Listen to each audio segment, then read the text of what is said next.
वैसे तो हमने जेपीएससी की धांधली की कहानी आपको कई बार बताई, लेकिन आज इस धांधली के कुछ नए पहलू खोलने जा रहे हैं।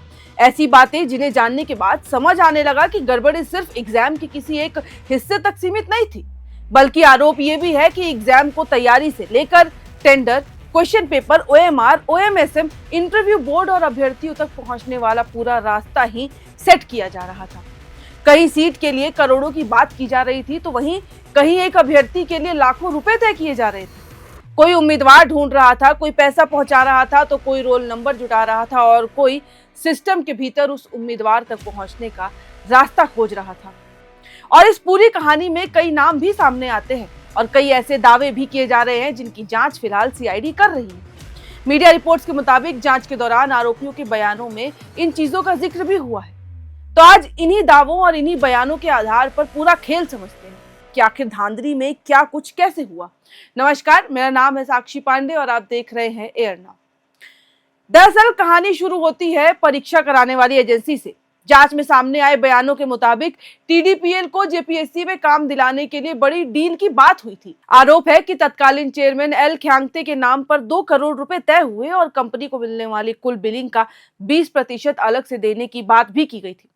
अब इस पूरे संपर्क में धर्मेंद्र नाम के एक व्यक्ति की भूमिका भी बताई गई, जो तत्कालीन मुख्य सचिव के आवास से जुड़ा हुआ एक व्यक्ति था। दावा है कि धर्मेंद्र ने टीडीपीएल को जेपीएससी में OTR, OMR scanning, OSM, admit card और अटेंडेंस शीट जैसे काम दिलाने का भरोसा दिलाया था। इसके बाद 20 से 25 लाख रुपए कमीशन की बात हुई और इसी दौरान यह भी कहा गया कि कंपनी को काम मिलने के साथ कुछ अभ्यर्थियों के पास कराने में मदद भी की जा सकती है। इसके बाद टीडीपीएल के निदेशक रामवीर सिंह और सत्यपाल सिंह की मुलाकात हुई। पहले कंपनी का प्रेजेंटेशन हुआ, फिर मोरहाबादी मैदान में बातचीत हुई और उसके बाद स्टेट गेस्ट हाउस में भी मुलाकात का जिक्र सामने आया। आरोप है कि इसी बातचीत में कंपनी को काम दिलाने और उम्मीदवारों को फायदा पहुंचाने का पूरा मॉडल तैयार किया गया था। जून 2025 में टीडीपीएल को जेपीएससी की परीक्षाओं से जुड़ा काम मिलने के बाद खेल का अगला हिस्सा शुरू हुआ। अब इसे ऐसे समझिए कि किसी परीक्षा में धांधली सिर्फ कॉपी में सही जवाब भर देने से नहीं होती है। उसके लिए सिस्टम के अलग अलग हिस्सों तक पहुंच चाहिए होती है, जिसके बाद ही पूरी धांधली जो है वो हो पाती है। और यही वजह है कि ओटीआर से लेकर ओएमआर और ओएसएम तक भी पूरी भूमिका इस मामले में अहम हो जाती है। ओटीआर यानी कि वन टाइम रजिस्ट्रेशन, इसमें उम्मीदवार की बुनियादी यानी कि बेसिक जो इन्फॉर्मेशन होती है, जानकारी दर्ज की जाती है। फिर ओएमआर वो शीट है जिस पर अभ्यर्थी परीक्षा में अपने जवाब भरता है, यानी कि एग्जाम देता है। और फिर उसके बाद ओएसएम के स्कैन की गई जो उत्तर पुस्तिका यानी कि आंसर शीट होती है, उसको स्क्रीन पर जांच किया जाता है और उसके बाद नंबर दर्ज होते हैं। जांच में सामने आए बयानों के मुताबिक टीडीपीएल के अंदर अलग अलग लोगों की जिम्मेदारी अलग थी। उस्मान ने अपने बयान में ओएमआर और ओएसएम में छेड़छाड़ की बात कही है। प्रदीप कुमार सिंह ओएमआर प्रोसेसिंग से जुड़ा हुआ बताया जा रहा है, तो वहीं हेमंत और संजय के बारे में ओएमआर और ओएसएम में टेम्परिंग का दावा किया जा रहा है, यानी कि उन्होंने उसमें छेड़खानी की। संजय के अभय तिवारी और श्वेता गुप्ता के संपर्क में रहने की बात भी सामने आई। रामवीर सिंह के बयान के मुताबिक ओएमआर स्कैनिंग, मेरिट के नंबरों में बदलाव, ओएसएम मेंस की कॉपियों के नंबर और इंटरव्यू के लिए कोड जनरेशन जैसी प्रक्रियाओं में होने वाली गड़बड़ियों की जानकारी जेपीएससी की उप परीक्षा नियंत्रक श्वेता गुप्ता को दी गई थी। अब उनके बारे में यह भी दावा किया गया कि एएसीएफ, एएसआरओ और यहां तक कि 14वीं जेपीएससी से जुड़े कुछ आंसर की पहले ही टीडीपीएल के कर्मचारियों तक पहुंचा दिए गए थे। खैर, अब आते हैं उस हिस्से पर जहां अभ्यर्थी सिस्टम में दाखिल होता है। बयानों के मुताबिक अभय तिवारी उम्मीदवार उपलब्ध कराने का काम करता था। रामवीर सिंह के बयान में दावा किया गया कि अभय की तरफ से दिए गए उम्मीदवारों के रोल नंबर लेकर उनकी ओएमआर शीट में खाली छोड़े गए सवालों के जवाब बाद में भर दिए जाते थे, यानी कि जो रजिस्टर्ड नंबर थे जिनका इंफॉर्मेशन दिया गया वो छोड़ देते थे क्वेश्चन और बाद में उनको फिल किया जाता था। इसके बाद एसीएफ और एफआरओ में ऐसे कई उम्मीदवारों के नाम और रोल नंबर दिए जाने की बात भी सामने आई है। यहां तक कि एफआरओ की परीक्षा के बाद 15 उम्मीदवारों के रोल नंबर दिए जाने और चयन होने पर प्रति उम्मीदवार 8 से 10 लाख रुपए देने की बात भी बयान में दर्ज होने का दावा है। मेंस की परीक्षा में तरीका और बड़ा था। आरोप है कि कुछ उम्मीदवारों की कॉपियां दूसरे लोगों से लिखवाई गई थी बकायदा, यानी कि रांची के हरिओम टावर समेत दूसरी जगहों का जिक्र भी इस दौरान सामने आया। अभय तिवारी के बयान में एसीएफ और एफआरओ के उम्मीदवारों की मेंस परीक्षा के जवाब लिखवाने और नंबर बढ़वाने के लिए 40 लाख रुपए देने की बात भी कही गई है। एक अन्य बयान में यह भी दावा किया गया कि एसीएफ और एफआरओ में 40 से 50 उम्मीदवारों के रोल नंबर दिए गए थे और इसके बदले अभय तिवारी ने अलग अलग किश्तों में 1 करोड़ 10 लाख रुपए लिए। अब इंटरव्यू वाला खेल भी समझिए कि आखिर इंटरव्यू में कैसे धांधली हुई। तो जेपीएससी की इंटरव्यू प्रक्रिया में उम्मीदवारों के रोल नंबर के आधार पर कोड बनाए जाते थे। सामान्य तौर पर इसका मकसद यही होता था कि बोर्ड को उम्मीदवार की पहचान ना पता चले और इंटरव्यू निष्पक्ष रहे, यानी कि नॉर्मल जैसे होते हैं उस तरीके से। लेकिन जांच में सामने आए बयानों के मुताबिक जिन उम्मीदवारों की पहले से ही सेटिंग हो जाती थी, उनके रोल नंबर और कोड की जानकारी अलग से निकाली जाती थी। रामविंद सिंह के बयान के मुताबिक ये दावा किया जा रहा है कि ऐसी सूची एल खंग्याते तक पहुंच जाया करती थी। पहले ही उसको प्रायर पे दिया जाता था, फिर ये देखा जाता था कि संबंधित उम्मीदवार का इंटरव्यू किस बोर्ड में जाना है। अब आरोप है कि इसके बाद उस उम्मीदवार को खास बोर्ड में पहुंचाने की व्यवस्था की जाती थी, यानी कि अलग से, जैसे कोई वीआईपी ट्रीटमेंट हो। 11वीं से 13वीं जेपीएससी को लेकर भी इसी तरीके के आरोप सामने आए। अभय तिवारी के बयान के मुताबिक अजीता भट्टाचार्य, जमाल अहमद, अनीमा हांसदा और तत्कालीन चेयरमैन एल खंग्याते से संपर्क कर इंटरव्यू में उम्मीदवारों की सेटिंग कराई जाती थी। 7 उम्मीदवारों को फायदा पहुंचाने और प्रति उम्मीदवार 15 लाख रुपए लेने की बात भी पूरे बयान में कही गई है। कुछ उम्मीदवारों के नाम भी बयान में सामने आए। इनमें पुलिस उपाधीक्षक रॉबिन कुमार, पुलिस उपाधीक्षक शैलेश सिन्हा, डिप्टी जेलर राजेश कुमार रजक और पुलिस उपाधीक्षक मनीष कुमार का नाम भी शामिल है, जिनका जिक्र किया गया।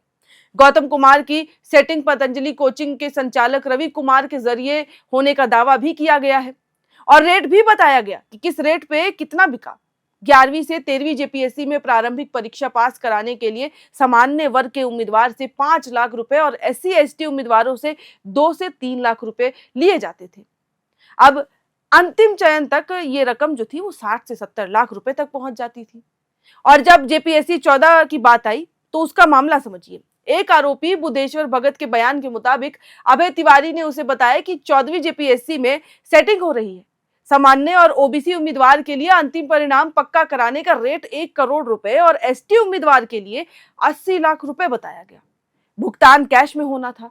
पीटी से पहले 10 लाख, मेन से पहले आधी रकम और फिर इंटरव्यू से पहले बाकी पैसे देने की बात कही गई। सोचिए, पूरा सिस्टम ही बना दिया गया।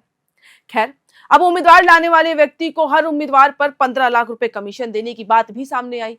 इसके बाद 24 उम्मीदवारों के नाम जुटाए गए। उनके मूल शैक्षणिक प्रमाणन गारंटी के तौर पर लिए गए थे, लेकिन पैसे 11 उम्मीदवार ही दे पाए। इन 11 से कुल 1 करोड़ 10 लाख रुपए लिए जाने का दावा किया गया। इनमें कपिल कुमार महतो, संतोष कुमार, वंदना कुमारी, दिलीप कुमार राणा, ओम प्रकाश राणा, शिवम सिंह, पवन कुमार मुंडा, रॉकी सचिन लाकड़ा, मनोज कुमार, रोशन किरकेट्टा और उमाकांत उरांव के नाम सामने आए हैं, जिन्होंने पैसे दिए। बयान के मुताबिक ये रकम सौरभ पांडे और उमेश कुमार तक पहुंचाई गई। बाद में जब जांच तेज हुई तो फिर पता चला कि बाकी प्रक्रिया रोक दी गई और फिर अभ्यर्थियों के मूल प्रमाण पत्र वापस कराने की कोशिश हुई।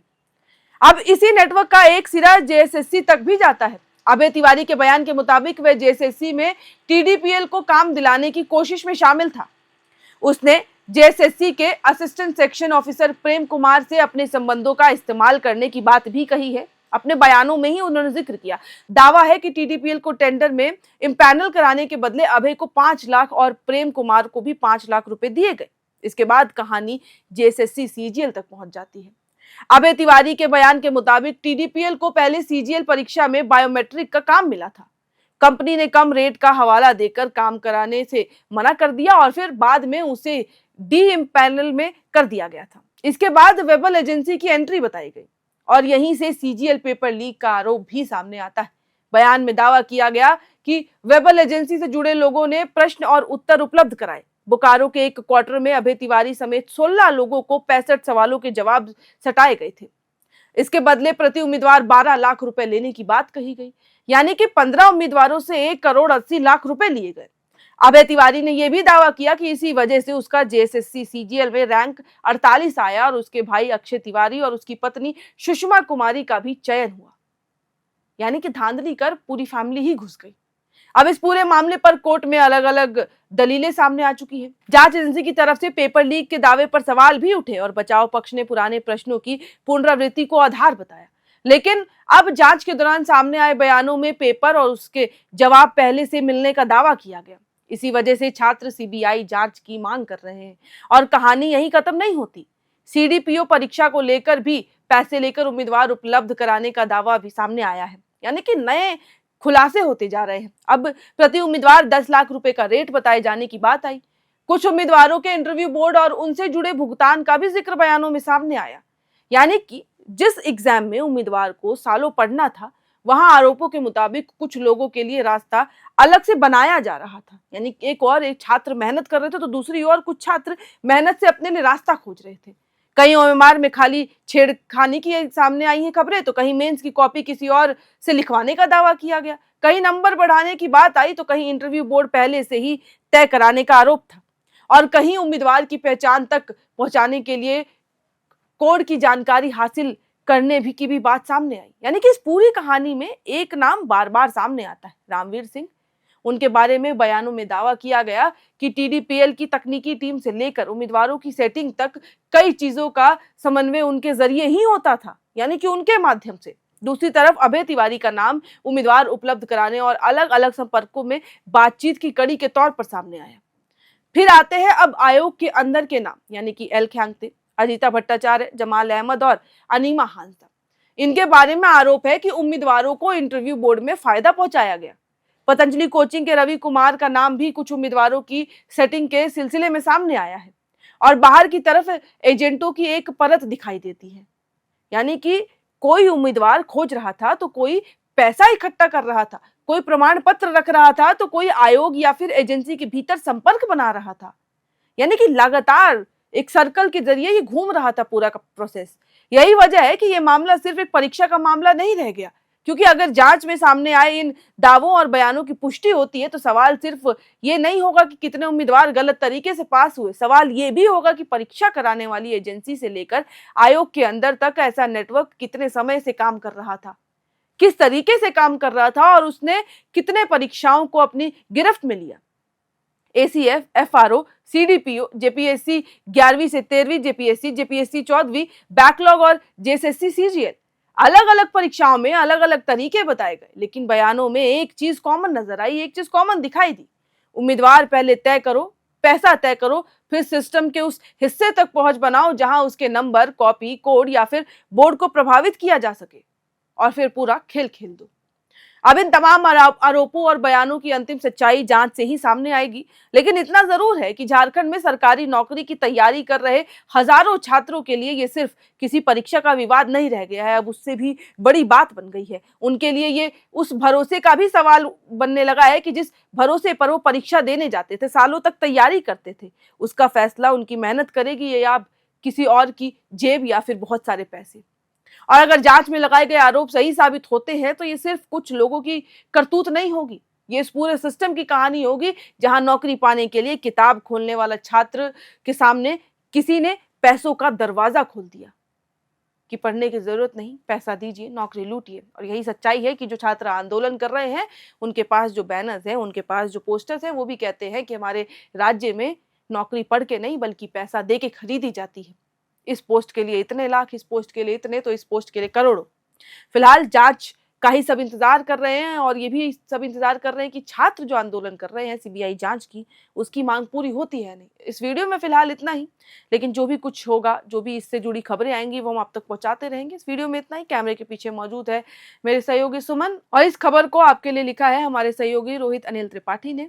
बाकी ऐसी और तमाम खबरों के लिए आप देखते रहें air now. FRP pressure vessels are made using fiber reinforced plastic, a powerful combination of high strength glass fibers and corrosion resistant resin. At Duraplast, we manufacture these vessels using advanced filament winding technology. Layer by layer, resin coated glass fibers are precisely wound over a rotating mold, creating a structure that is lightweight, high strength, and built to handle pressure. The result? Superior corrosion resistance, longer lifespan, lower maintenance costs for industries that demand performance without compromise. For customized FRP pressure vessel solutions,